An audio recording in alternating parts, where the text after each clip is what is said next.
अगर आप इस वीडियो पर क्लिक कर चुके हैं तो आज आप सीखने वाले हैं ज्योमेट्री के मोस्ट इम्पोर्टेंट क्वेश्चन। और ये क्वेश्चन है जो कि अभी लेटेस्ट सीजीएल मेंस में पूछे गए थे। अगर आप सीएचएसएल मेंस देने जा रहे हैं या अगला सीजीएल प्री प्लस मेंस और या एसएससी का कोई भी एग्जाम जो कि आप अभी 2023 में देने वाले हैं, तो ये क्वेश्चंस आपके लिए मोस्ट इम्पोर्टेंट है। Hello and namaskar, welcome back to star teacher team. मैं हूं रत्ना राजपूत और आज हम करेंगे ज्योमेट्री के सारे क्वेश्चंस। जैसा कि आपको पता होगा, इस सीरीज में मैं 2 वीडियो अपलोड कर चुकी हूँ। हमने पहले परसेंटेज किया था, उसके बाद हमने रेशो के कुछ क्वेश्चंस किए थे। लेकिन आप में से किसी व्यूअर्स की डिमांड थी कि एडवांस मैथ से क्वेश्चन कराए जाएं, तो इसीलिए आज मैंने ज्योमेट्री से स्टार्ट किया है। आज हम ज्योमेट्री के क्वेश्चंस करेंगे ताकि आपको एक आइडिया हो जाए कि जो ज्योमेट्री से क्वेश्चन पूछे जाते हैं वो कैसे पूछे जाते हैं। और बहुत ही अच्छे क्वेश्चंस भी मुझे मिले। मैंने सारे क्वेश्चन इसको कलेक्ट कर लिए हैं ज्योमेट्री के, और कुल मिलाकर लगभग 11 से 12 क्वेश्चन है जो कि हम इस वीडियो में सोल्व करने वाले हैं। बस आपको प्रॉमिस करना है कि इस वीडियो को एंड तक देखना है। वैसे तो सारा पेपर आसान था, लेकिन ज्योमेट्री से जो क्वेश्चन थे वो एडवांस मैथ से अच्छे पूछे गए थे। तो अगर हम इन क्वेश्चंस को कर लेते हैं तो आगे हमें पता रहेगा कि कैसे टैकल करना है क्वेश्चंस को, और अगर किसी भी एग्जाम में आगे एसएससी के आते हैं तो चलिए शुरू करते हैं इस वीडियो को। पहला क्वेश्चन आपकी स्क्रीन पर है, पहले आपको खुद से सोल्व करना है। मैं टाइम दूंगी और फिर हम इसको सोल्व करेंगे। आई होप आपने ट्राई किया होगा। आप देखिए, हम सोल्व करना शुरू करते हैं।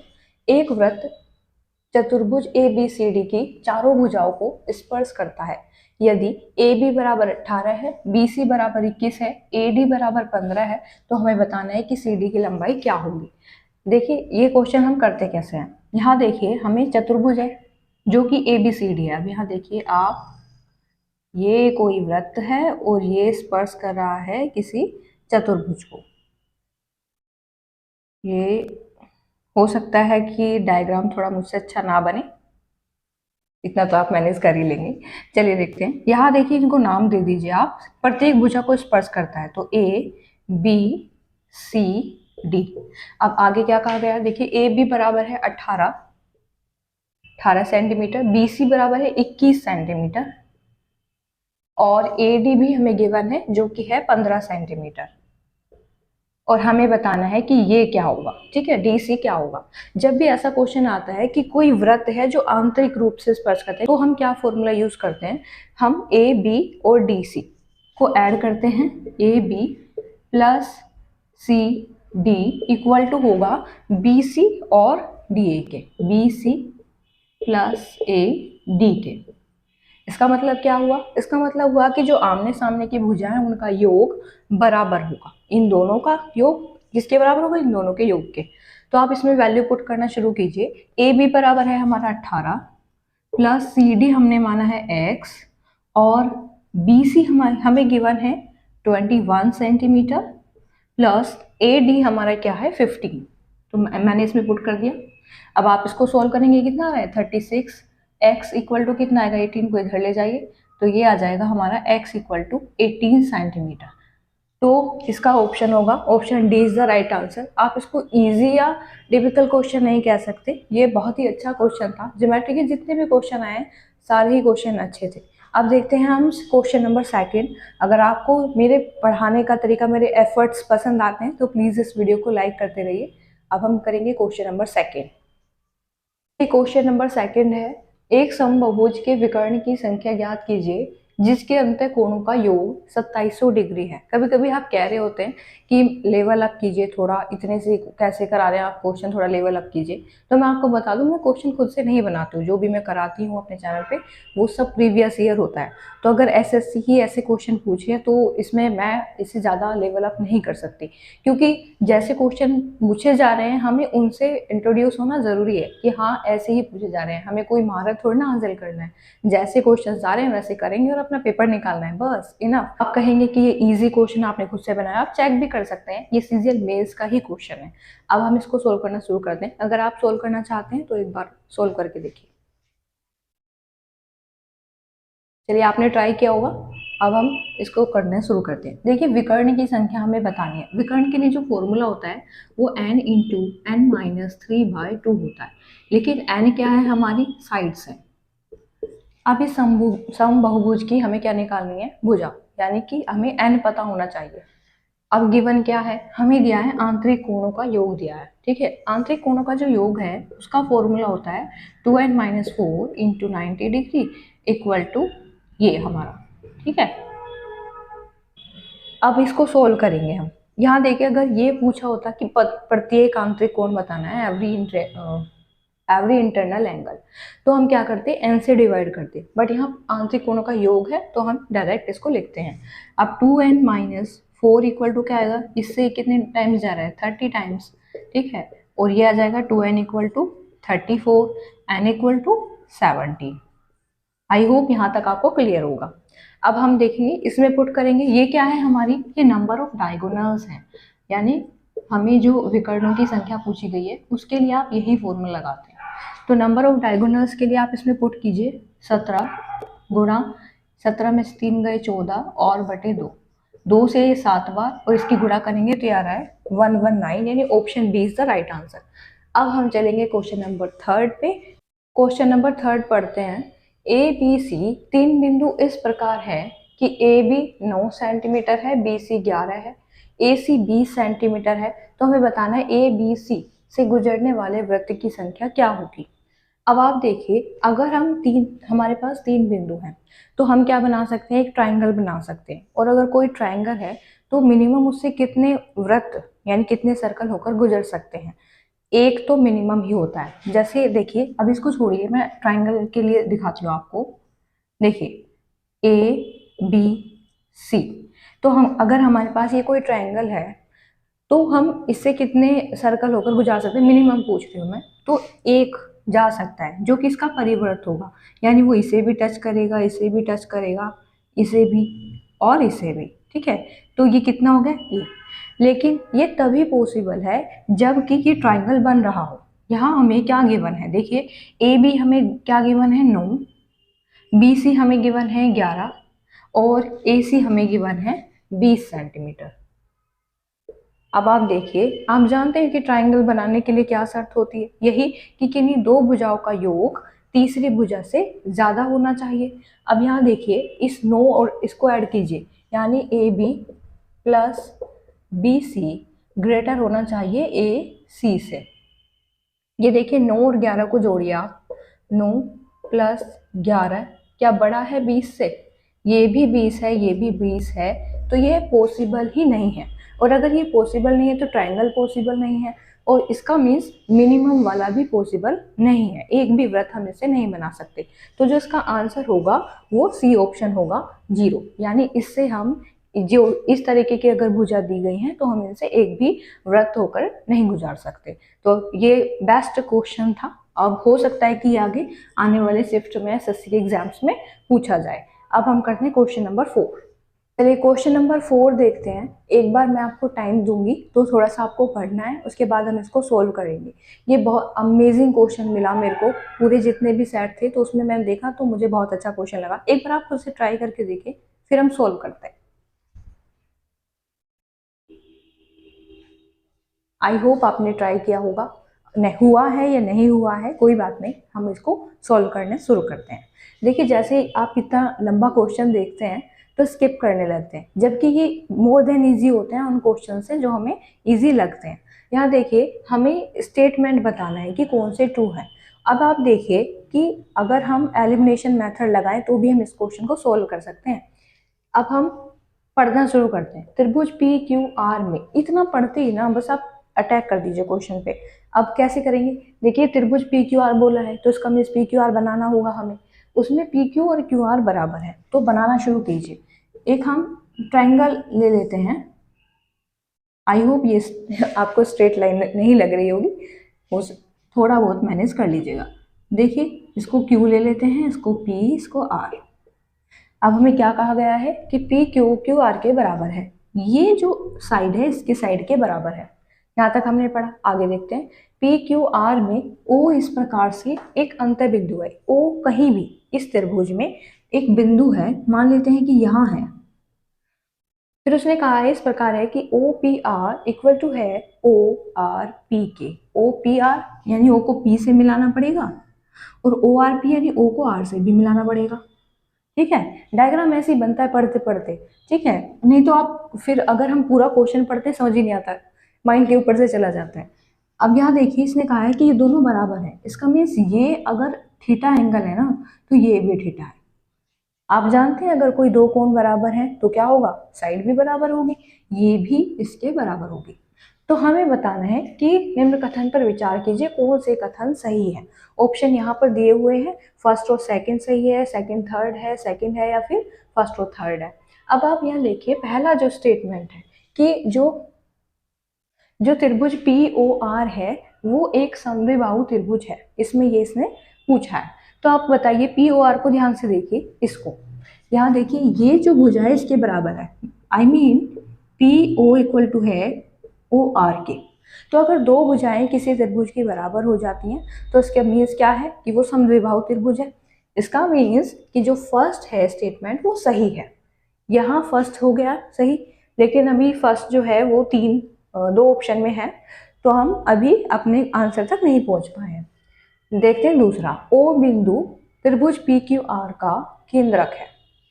देखिए केंद्रक क्या होता है, सेंट्रोइड आप जानते हैं क्या होता है, माध्यिकाओं से मिलकर बना हुआ जो भी बिंदु होता है, माध्यिकाएं जिस बिंदु पर काटती हैं। जैसे मैं आपको बताऊं, यहाँ कोई मैंने त्रिभुज बनाया है, ऐसे टेढ़ा मेढ़ा बनाया, देखिए अगर इसकी जो माध्यिका है ये यहाँ से गई, ये यहाँ से और इस भुजा की, तो जो ये कट किया ना ये है हमारा सेंट्रोइड। यहाँ कहीं माध्यिका की बात हुई है क्या, आपने कभी भी क्वेश्चन में देखा नहीं, ये तो बोला है कि कोई अंत बिंदु है। इसका मीन्स जो ये केंद्रक वाली बात कही गई है दैट इज टोटली रॉन्ग, यानी कि हमारा सेकंड स्टेटमेंट रॉन्ग हो गया। अब फिर से हम अपने ऑप्शन देखते हैं, देखिए जहाँ जहाँ सेकंड है वहाँ काट दीजिए, सेकंड नहीं, सेकंड यहाँ भी है तो नहीं, ये भी सही नहीं होगा, ये भी सही नहीं होगा, बचा क्या ये, तो हमारा ऑप्शन डी ही राइट आंसर होगा। अब आप सोच रहे होंगे थर्ड कैसे करेक्ट है, देखिए पी क्यू और आर क्यू ओ को बताना है हमें, पी क्यू ओ और आर क्यू ओ, तो इन दोनों को मिला दीजिए, यानी कि ये इसमें दोनों में कॉमन है, और ये जो पी क्यू है इसके बराबर है, इसका एंगल इसके और इसका एंगल इसके बराबर होगा। इसका मीन्स क्या है, ये सर्वांग है, यानी कि थर्ड वाला भी सही है। तो हमारा कौन कौन सा राइट हुआ, एक तो फर्स्ट सही है और एक थर्ड। वैसे हमारा सेकंड जो स्टेटमेंट था रॉन्ग होते ही गलत हो गया था। मैंने इतना डिटेल में इसलिए बताया आपको, आगे ऐसे क्वेश्चन आएंगे, जरूर आएंगे ऐसे क्वेश्चन स्टेटमेंट वाले, तो आप टैकल कर पाए कि कैसे इनको सोल्व करना है, घबराए नहीं आगे से। तो प्रॉमिस कीजिए अगर ऐसा क्वेश्चन आता है तो आप छोड़ेंगे नहीं। ठीक है, अब हम करेंगे नेक्स्ट क्वेश्चन। अगर आपको मेरा तरीका पसंद आ रहा है तो प्लीज़ इस वीडियो को लाइक करते रहिए और शेयर कर दीजिए अपने फ्रेंड्स के साथ, ताकि सबको पता लगे कि एसएससी का जो नया पैटर्न है वो इस तरीके का है। अब हम करेंगे क्वेश्चन नंबर 5, चलिए देखते हैं ये क्वेश्चन क्या है। देखिए यदि दो समरूप त्रिभुज के क्षेत्रफल का अनुपात हमें दिया है तो उनकी संगत भुजाओं का अनुपात क्या होगा। किसी शिफ्ट में तो इतने इजी क्वेश्चन आए और किसी की शिफ्ट में ऐसे क्वेश्चन आए जो हमने फोर्थ क्वेश्चन किया। तो देखिए ये तो बहुत ईजी है, जब हमें एरिया का रेशियो दिया होता है, जो एरिया का रेशियो होता है ना, जैसे किसी भी त्रिभुज का है तो मान लेते हैं कि A1 है, तो A1 और कोई त्रिभुज है दूसरा A2, तो वो क्या होता है, साइड के रेशियो का स्क्वायर होता है। जैसे साइड साइड इसकी A है इसकी B है, तो B स्क्वायर और A स्क्वायर। ठीक है, समझ आ गया आपको। यानी अगर हमें एरिया का रेशियो दिया है तो हम क्या करेंगे, उसका स्क्वायर रूट निकाल देते हैं। यहाँ देखिए अगर हमें 196 और 625 दिया है ना, और हमें क्या निकालना है, भुजाओं का अनुपात, तो हम क्या करेंगे, इसका स्क्वायर रूट ले लेंगे। और अगर भुजा का दिया होता तो क्या करते, स्क्वायर कर देते। ये क्या है, ये 14 का स्क्वायर है और ये 25 का, तो ये हो जाएगा option A is the right answer. जहाँ समझाने की ज़रूरत होती है वहाँ बहुत अच्छे से आपको एक्सप्लेन भी कर रही हूँ, लेकिन इन क्वेश्चन में ज़्यादा टाइम नहीं देना होता। अब हम करेंगे question number 6। A B C D एक चक्रीय चतुर्भुज है, बी सी संबंधित वृत्त का एक व्यास है जिस पर ए और डी भी अंकित हैं, और यदि हमें ये दो एंगल दे रखे हैं तो हमें तीसरा ये बताना है। आप इसको कैसे सोल्व करेंगे, जब चक्रीय चतुर्भुज दिया होता है, एक मेंस की जो चतुर्भुज है वो वृत्त के अंदर है। कैसे है, देखिए अगर हमने कोई सर्कल ड्रॉ किया, ठीक है, अब बी सी व्यास है तो पहले हम बी सी व्यास बना लेते हैं, बी सी, ठीक है। अब यहाँ देखिए इसने कहा है कि जिस पर ए और डी भी अंकित हैं, यानी ए और डी भी कहीं हैं यहाँ, यहाँ मान लेते हैं, यहाँ ए और यहाँ डी। अब इनको मिलाइए, ठीक है, तो ये आ जाएगा हमारा एक चक्रीय चतुर्भुज बन गया। ये ड्रॉ हो गया, जिसमें बी से हमारा व्यास भी है, ये फुलफिल भी कर रहा है इसकी शर्त को। अब यहाँ देखिए, यदि हमें बी सी ए बराबर 19 डिग्री दे रखा है, बी सी ए, यानी कि आप इसको इससे मिलाइए, और ये जो कोण है ये हमें 19 डिग्री दिया हुआ है। आगे पढ़ते हैं, सी ए डी बराबर है 32, सी ए और डी यानी कि ये वाला एंगल है 32। अब हमें बताना क्या है, हमें बताना है ए सी डी क्या होगा, यानी कि ये ए, ये सी और डी, ये वाला एंगल जो है ना, ये बताना है हमें कि क्या होगा। इसको बताने के लिए आपको पता होना चाहिए साइक्लिक क्वाड्रिलेटरल जो होता है उसकी प्रॉपर्टी क्या होती है। तो यानी चक्र चतुर्भुज की प्रॉपर्टी क्या होती है, आमने सामने के जो भी कोण होते हैं उनका योग 180 डिग्री होता है। जैसे कि यहाँ देखिए, अगर ये 32 है और ये 19 है, ये वाला कोण और ये चारों मिलाकर ये कितना होना चाहिए, 180 डिग्री। एक और आप जानते हैं, देखिए ये पूरा है हमारा व्यास, ठीक है, व्यास है। अगर आप कहीं नोट करना चाहते हैं तो कर लीजिएगा कि जो व्यास है, व्यास द्वारा परिधि पर बना कोण, परिधि पर बनाया गया कोण क्या होता है, 90 डिग्री होता है। ये प्रॉपर्टी इसमें यूज हुई है। अगर हमें अच्छे से प्रॉपर्टी याद हो तो हम इसको टैकल कर सकते हैं अच्छे से। तो यहाँ देखिए ये व्यास है, व्यास द्वारा परिधि पर अगर कोई कोण बनाया गया है तो ये 90 डिग्री होगा, ठीक है। अब ये तो 90 हो गया, ये 32, तो इसको ऐड करिए, 90 प्लस 32 और प्लस में ये 90 और प्लस जो हमें कोण निकालना है, इसको कोण x मान लेते हैं हमें x निकालना है, ये 180 डिग्री के बराबर है। कैसे लिखा मैंने, मैं आपको एक बार बताती हूँ कि जो आमने सामने के कोण होते हैं चक्रीय चतुर्भुज में, उनका योग 180 होता है। तो 90 प्लस 32 प्लस 19 प्लस x, ये सारा मिला के 180 के बराबर होगा। यहाँ से हम x की वैल्यू निकाल लेंगे। देखिए 90, तो यहाँ 90 को आप इधर ले जाएंगे, ये आ जाएगा हमारा, इसको ऐड कीजिए, ये आ रहा है 51 प्लस एक्स इक्वल टू 90 को मैंने इधर ले गया, और x बराबर हमारा क्या आ रहा है, 39 डिग्री आ रहा है, ठीक है। ये है x बराबर हमारा कितना आ गया, 39। क्या ऑप्शन में है, हाँ बिल्कुल है, तो हमारा ऑप्शन बी राइट आंसर होगा। अगर आप स्क्रीनशॉट लेना चाहते हैं तो ले लीजिए। और इस प्रॉपर्टी पे एसएससी अक्सर क्वेश्चन पूछती है, और बार बार ये चक्रीय चतुर्भुज वाला क्वेश्चन तो आता ही है। अब हम करेंगे क्वेश्चन नंबर 7। क्वेश्चन नंबर 7 है, इजी क्वेश्चन है। देखिए, यदि समबाहुभुज के बहिष्कोण जो दे रखा है हमें, यानी क्या है, एक्सटर्नल एंगल है, और तो हमें बताना है कि इस बहुभुज के विकर्ण यानी कि क्या, डायगोनल, ठीक है। हमें क्या बताना है, डायगोनल्स की संख्या बतानी है। अभी मैं आपको बता चुकी हूँ कि डायगोनल का फॉर्मूला क्या होता है, ठीक है। एक बार पलट के देखेंगे आप अपने रफ नोटबुक में तो आपको पता लग जाएगा। अभी यहाँ हम एक दो फॉर्मूले और रिवाइज कर लेते हैं। अगर हम कोई भी पॉलीगन ले रहे हैं तो देखिए उसका जो एक्सटर्नल एंगल होता है, यानी एक्सटर्नल यानी कि बाह्य, आंतरिक और प्लस आंतरिक और बाह्य कोण का योग क्या होता है, 180 डिग्री होता है, ठीक है। और अगर हम प्रत्येक बाह्य कोण देखें, प्रत्येक बाह्य कोण निकालने के लिए क्या करते हैं हम, तो हम इसमें करते हैं 360 डिग्री बाय n। और अगर हमें प्रत्येक आंतरिक कोण निकालना है, ठीक है, प्रत्येक आंतरिक कोण निकालना है, तो इसका भी एक फॉर्मूला होता है। मैं यहाँ ये इसलिए लिखवा रही हूँ ताकि आगे क्वेश्चन आएगा तो अच्छे से कर पाएंगे, है क्योंकि क्वेश्चन इस पे बेस है, ठीक है। तो आंतरिक कोण का जो अगर हमें निकालना होता है, हम क्या करते हैं, 2n-4 into 90 degree by n, ठीक है। ये प्रत्येक आंतरिक कोण होता है, प्रत्येक बाह्य कोण, ये आंतरिक और बाह्य कोण का योग है, ठीक है। तो आपको पता लग गया, ये फॉर्मूला में यूज करने। एक और लिख देती हूँ कि विकर्णों की संख्या क्या है, ठीक है। हम विकर्णों की संख्या कैसे निकालते हैं, अभी मैंने बताया था, देखिए, तो ये होगा n-3/2। ये जो पूरी टेबल है ना, अगर आपने ये पढ़ ली है तो आज के जितने भी क्वेश्चन थे उनमें से आप 3 से 4 क्वेश्चन तो ऐसे ही बना लेते। तो अगर आपको नहीं याद है, स्क्रीनशॉट ले लीजिए इसका और याद कर लीजिएगा।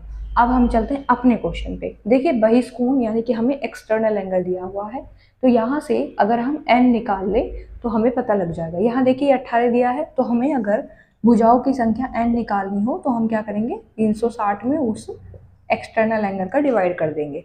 तो यहाँ कितनी आ गई है n हमारी भुजा है 20, यानी ये जो ये बहुभुज है 20 भुजाओं वाला है। अब हमें क्या निकालना है, हमें विकर्ण निकालना है। पुट कीजिए इसमें, तो ये आ जाएगा 20 गुणा 20 माइनस 3 कितना 17 और डिवाइड बाई 2, तो 2 से ये 10 टाइम्स जाएगा और कितना आएगा विकर्णों की संख्या 170 आएगी। अब मैं आपको थोड़ा टाइम देती हूँ, तो आप स्क्रीनशॉट लेना चाहें फॉर्मूलेस का ले सकते हैं। स्क्रीनशॉट लेके रख तो नहीं लेते ना, आप इनको रिवाइज कर लिया कीजिए, क्योंकि ये बहुत काम के फॉर्मूले, छोटे छोटे फॉर्मूले हमारे 2 से 4 नंबर पक्के करवा सकते हैं। अब हम चलेंगे क्वेश्चन नंबर 8 पे। क्वेश्चन नंबर 8 देखते हैं। क्वेश्चन आप एक बार खुद से ट्राई कीजिए, इजी है, आप कर सकते हैं, एक बार देखिए फिर सोल्व करते हैं उसको। आई होप आपने ट्राई किया होगा। ये क्वेश्चन सीजीएल मेंस के ही हैं और आगे सीएचएसएल मेंस में भी आपके बहुत काम आएंगे। आपको पता लगेगा कि कैसे हम इनको टैकल कर सकते हैं। ज्योमेट्री के क्वेश्चन इतने भी टफ नहीं होते जितना हमारे माइंड में होते हैं। चलिए इनको देखते हैं, इसको कैसे सोल्व करना है। क्वेश्चन नंबर 8 आपने ट्राई किया होगा, अब हम देखते हैं इसको कैसे सोल्व करना है। देखिए एक समबाहु त्रिभुज दिया है PQR, ठीक है। मैंने बताया था कि पढ़ते ही आपको क्या करना है, अटैक कर देना है इस पर। तो क्या करेंगे हम, ये ट्राइंगल बनाएंगे, ठीक है। PQR, इसमें आगे क्या कहा गया है कि PQR का केंद्रक L है, यानी हम एक बिंदु L रख लेते हैं जो कि इसका केंद्रक होगा। यहाँ इसको मिला देते हैं, मान लेते हैं कि ये बिंदु S से मिल रहा है। ऐसा हमने क्यों किया, देखिए केंद्रक क्या होता है, या तो केंद्रक वैसे किसी भी त्रिभुज में माध्यिका का केंद्र बिंदु होता है, यानी जहां माध्यिका का इंटरसेक्शन पॉइंट होगा वो प्रतिच्छेद बिंदु। लेकिन यहाँ जो समबाहु त्रिभुज है इसमें चाहे वो लंब केंद्र का हो, लंब केंद्र हो या सेंट्रोइड हो या परिकेंद्र हो, वो सब एक ही होता है क्योंकि समबाहु त्रिभुज होता है। अब यहाँ देखिए इसमें बताया गया है कि PQ हमारा 6 है, ये 6 है, तो ये भी पूरा 6 होगा और ये भी 6 होगा। क्यों, क्योंकि एक समबाहु त्रिभुज है और इसमें सारी भुजाएं क्या होती हैं, बराबर होती हैं। अब हम अगर इस हाइट को निकाल लेते हैं तो हम निकाल पाएंगे कि PL क्या है, क्योंकि हमें PL ही बताना है। एक और प्रॉपर्टी होती है कि जो केंद्रक है वो इस पूरे लंब को 2:1 में डिवाइड करेगा। तो हम हाइट निकाल लेते हैं, यानी कि हाइट क्या होती है समबाहु त्रिभुज में जब निकालते हैं तो इस फॉर्मूले से निकालते हैं, A√3/2। ए क्या है, ए हमारी भुजा है, इसमें पुट कीजिए 6√3/2 इक्वल टू 3√3। अब ये हाइट जो आई है 2:1, ये पूरा है PL और LX, यानी कि पूरा 3:= है। 3 हमारी निकल कर आ गई हाइट, ठीक है। और तो 1 क्या होगा, 1 होगा हमारा √3, क्योंकि 3 से 3 कैंसिल हो जाएगा। अब हमें क्या निकालना है, 2 तो 2 की 2 और मल्टीप्लाई कर दीजिए, तो ये आ जाएगा हमारा, यहाँ भी 2 से मल्टीप्लाई, यहाँ से भी 2 से मल्टीप्लाई कीजिए, तो ये आ जाएगा हमारा 2√3, यानी कि option A is the right answer. अब हम देखेंगे क्वेश्चन नंबर 9, ये भी क्वेश्चन काफी अच्छा था। अब हम क्वेश्चन नंबर 9 देखते हैं कैसे उसको सोल्व करना है। क्वेश्चन नंबर 9 ऐसा ही क्वेश्चन है जैसा मैं पहले आपको करवा चुकी हूँ साइक्लिक कोऑर्डिनेटर का। तो मैं उम्मीद करूंगी कि आप इसको सॉल्व करेंगे और आंसर निकालेंगे। इसको ट्राई कीजिए फिर हम सॉल्व करते हैं। आई होप आपने ट्राई किया होगा। अब इसको सोल्व करना शुरू करते हैं। देखिए क्या कह रहे हैं, PQRS एक चक्रीय चतुर्भुज है। चक्रीय चतुर्भुज क्या होते हैं, अगर एक वृत्त के अंदर कोई भी चतुर्भुज बना दिया जाए तो वो हमारा होता है चक्रीय चतुर्भुज। ये हमने PQRS ड्रॉ किया। आगे देखते हैं, कोण R का 3 गुना है, यानी R अगर x है ना तो ये P3x है। अब आगे पढ़ लेते हैं, कोण S जो है कोण Q का 4 गुना है। इसका मीन्स क्या है कि Q अगर y है तो ये 4y होगा। अलग अलग मान लिया है क्योंकि जो कोण Q है ना इसका 4 गुना है S, ठीक है। अब मैंने आपको एक प्रॉपर्टी बताई थी क्या, कि आमने सामने के जो कोण है उनका योग होगा 180। अब आप इसको यहाँ पे पुट कीजिए, अगर ये कोण और ये कोण आमने सामने के हैं क्योंकि, तो बराबर इनका जो वो सम होगा वो 180 होगा। 4x इक्वल टू 180 होगा, और यहाँ से 5y, ये और ये कोण y इक्वल टू होगा 180। यहाँ से हम x और y निकाल लेते हैं। x जो होगा वो आ रहा है हमारा 36, सॉरी, x जो आ रहा है हमारा 45 आ रहा है, और जो y आ रहा है वो कितने टाइम्स आ रहा है इससे 36 बार, तो y बराबर आ रहा है 36। अब हमें क्या बताना है, कोण s और कोण r बताना है। s कितना है 4y, और r कितना है, r है हमारा x प्लस x, ये बताना है। तो 4 की तो y में मल्टीप्लाई कीजिए, ये आ रहा है 144, और प्लस x कितना है, x हमारा 45 है। जब आप इसको ऐड करेंगे तो ये आ रहा है आपका 189, ठीक है, और 189 डिग्री है ऑप्शन ए में, यही इसका राइट आंसर है, ठीक है। और अगर आप इस वीडियो को पूरा देख लेते हैं तो आधी ज्योमेट्री तो आपकी ऐसी ही रिवाइज हो जानी है, हर क्वेश्चन को, क्योंकि मैंने बहुत डिटेल से बताया है। और अब हम चलेंगे क्वेश्चन नंबर 10 पे, और अगर आपको वीडियो पसंद आ रही है तो प्लीज़ लाइक कर दीजिए और चैनल को सब्सक्राइब कर लीजिए, क्योंकि कोई भी वीडियो आती है पहले सबसे पहले नोटिफिकेशन आपके पास जाएगा। अब हम क्वेश्चन नंबर 10 देखते हैं।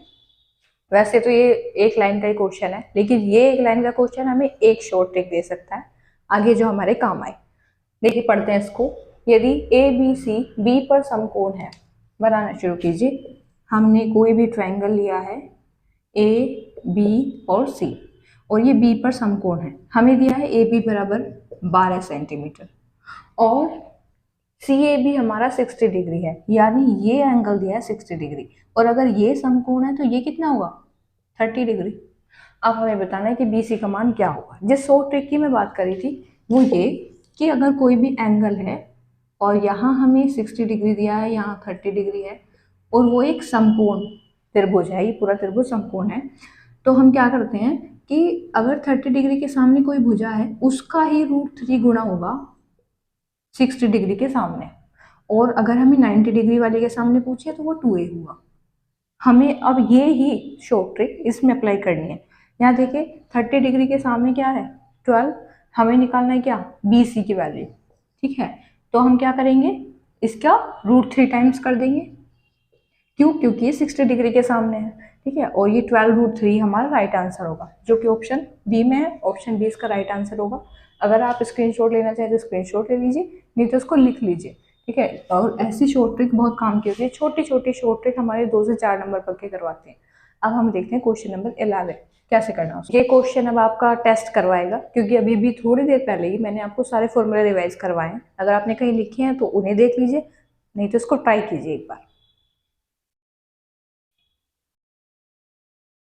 चलिए अब सोल्व करना शुरू करते हैं। आई होप आपने ट्राई किया होगा और आपका आंसर भी आ गया होगा।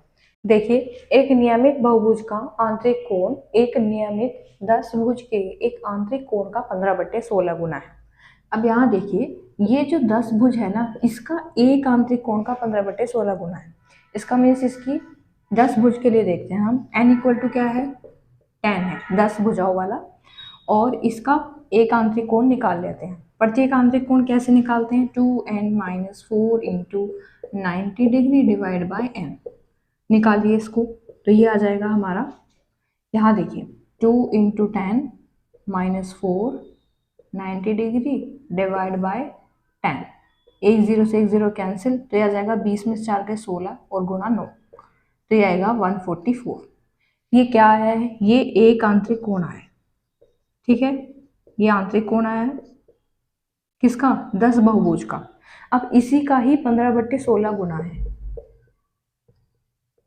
अभी देखिए, जो हमें ये पूरा बहुभुज पॉलीगन दिया है, इसका हमें ये नहीं पता कि इसकी भुजाएं कितनी है, और इसकी भुजाएं निकालने के लिए हम ये कर रहे हैं ताकि फिर हम विकर्ण निकाल पाए। अब यहाँ देखिए, हमें आंतरिक कोण पता था नहीं था 10 भुज का, वो हमने निकाला, फिर हम उसका 15/16 गुना है। लैंग्वेज से ही मैं इसको सोल्व कर रही हूँ। अब यहाँ देखिए, इससे 9 टाइम्स काटेंगे तो आ जाएगा 135। ये क्या आया है, ये इस बहुभुज का आंतरिक कोण आ गया, ठीक है, समझ आ गया आपको। अब ये अगर आंतरिक कोण आ गया, एक और फॉर्मूला मैंने आपको बताया था कि आंतरिक और बाह्य कोणों का जो योग होता है वो 180 होता है। तो अगर ये हमारा इंटरनल एंगल है तो एक्सटर्नल क्या होगा, एक्सटर्नल निकालने के लिए आप 180 में से 135 माइनस कर देंगे। अब इसको अगर आप घटाएंगे तो कितना आ रहा है, ये आ रहा है हमारा 45 डिग्री। अब ये क्या है, ये हमारा एक्सटर्नल एंगल आया है। एक और मैंने आपको बताया था कि जो बाह्य कोण होता है ना, बाह्य कोण बराबर है 360 डिग्री बाय एन। ठीक है, अब हमें क्या निकालना है, एन, और बाह्य कोण गिवन है, तो हम एन बराबर लिखते हैं 360 बाय, हमें क्या मिला है 45। ठीक है, तो यहाँ से आप इसको 45 से इसको कैंसिल कर दीजिए, कितना आ रहा है, ये 8 आ रहा है। अब हमें ये पता लगे कि जो भी हमें पॉलीगन दिया है वो अष्टभुज है, 8 भुजाओं वाला है। अब हम क्या करेंगे, विकर्ण निकालेंगे n इंटू एन माइनस 3/2 से। ठीक है, विकर्ण की संख्या जो हमें पूछी गई है, उसने कहा ना कि बहुभुज के विकर्ण की संख्या ज्ञात कीजिए। अब यहाँ 8 रख दीजिए आप, तो ये आ जाएगा हमारा, यहाँ लिख देती हूँ मैं, ये 8 इंटू 8 माइनस 3 5/2 और 2 4 जा 8, तो ये आ जाएगा 20। यानी कितने विकर्ण हैं हमारे, 20। अगर आपने अच्छे से पढ़ा था पिछला क्वेश्चन तो ये आपने बहुत इजीली सोल्व कर लिया होगा। अब हम करेंगे क्वेश्चन नंबर 12, लास्ट क्वेश्चन है। अब हम क्वेश्चन नंबर 12 देखते हैं कि कैसे उसको सोल्व। ए बी सी हमारा सर्वांग सम भी है और बराबर भी पी क्यू आर के। ए बी हमारा 5 दिया है और कोण बी दिया है, कोण ए। हमें बताना है कि कौन सा इसमें से ऑप्शन राइट होगा। अब यहाँ देखिए, हमें जैसे ही बताया गया है कि ए बी सी और पी क्यू आर दो त्रिभुज है, तो हम ड्रॉ कर लेते हैं। A B C and second one is P Q R. थोड़ा बहुत टेढ़ा मेढ़ा है तो आप एडजस्ट कर लीजिएगा। ए बी हमारा 5 है, ए बी 5 है और हमें दिया है कि कोण बी हमारा 40 डिग्री है, ये 40 डिग्री है पूरा। कोण ए हमें 80 दिया है, कोण ए इज 80। और अगर हम इसमें कोण सी निकालना चाहें तो आप जानते हैं कि तीनों कोणों का योग क्या होता है, 180। ये कितना हो गया, 120, बचा कितना, 60, ये 60 हो गया। अब यहाँ देखिए, अगर इस तरीके का साइन दें, इसका मीन्स इनकी जो एंगल है वो बराबर होंगे, कोण सी कोण आर के बराबर होगा और कोण आर हमारा 60 डिग्री होगा। अगर ये ए बी 5 है तो पी क्यू भी हमारा क्या होगा, 5 होगा और बाकी कोई भुजा नहीं दी गई है। ऐसे ये एंगल इसके बराबर होगा, ये एंगल इसके। अब यहाँ देखिए कि हमें ऑप्शन क्या क्या दिए गए हैं। इसमें दिया है कि क्यू आर 5 है या क्यू आर 5 नहीं पता इसके बारे में, तो हम ये नहीं कह सकते। क्यू आर 5 इसमें भी है तो ये भी गलत है। अब पी क्यू जो है 5 इसमें भी दिया है और इसमें भी, तो पी क्यू 5 है ना हमारा, लेकिन यहाँ एंगल चेंज है, यहाँ आर 60 है, यहाँ पी दिया है, तो ये आर वाला राइट होगा। तो option C is the right answer. और मैंने सारे ज्योमेट्री के क्वेश्चन आपको करा दिए हैं, वो भी डिटेल से। जहाँ फॉर्मूला रिवीजन की ज़रूरत थी तो मैंने वहाँ आपको बहुत अच्छे से फॉर्मूला रिवाइज भी करवाया। आपको नोट करने को जो मैंने फॉर्मूले दिए हैं उन्हें आप रिवाइज कर लीजिएगा। और इस वीडियो को देखने के बाद आपकी आधे से ज़्यादा ज्योमेट्री तो ऐसे ही रिवाइज हो गई है, क्योंकि मैंने सारी जितने भी थ्योरम्स थी, कहीं कॉन्सेप्ट थे, कहीं शॉर्ट ट्रिक, पूरा डिटेल से आपको बताया है। और अगर आपको मेरा एफर्ट पसंद आया है तो इस वीडियो को लाइक और शेयर कीजिएगा, कमेंट कीजिएगा कि नेक्स्ट टॉपिक आप क्या चाहते हैं। वैसे तो मैं सीजीएल मेंस की सीरीज़ को कंटिन्यू रखूंगी, तब तक ये पूरे जो जितने भी सारे चैप्टर्स के क्वेश्चन हैं कंप्लीट नहीं हो जाते, और हम ये सीरीज़ तब तक कंटिन्यू रखेंगे। और क्योंकि ये सीरीज़ हमारी काम आएगी आगे आने वाले सभी एसएससी के एग्जाम्स में, लाइक हमारा सीजीएल प्री हो, मेंस हो, सीएचएसएल हो, एमटीएस हो, एनी एग्जाम ऑफ एसएससी 2023। तो मिलेंगे ऐसे ही किसी नए वीडियो में। तब तक के लिए सब्सक्राइब कर लीजिए स्टार टीचर टीम को। Achieve your dream with star teacher.